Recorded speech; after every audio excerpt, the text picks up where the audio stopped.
के गछिया में कवन गुनावा पवलू रे हो भवानी मैया ताही गछिया गइलू लो भाई हो भवानी मैया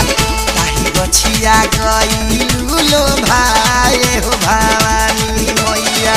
निमिया के गछिया में कवन गुनावा पवलू रे हो भवानी मैया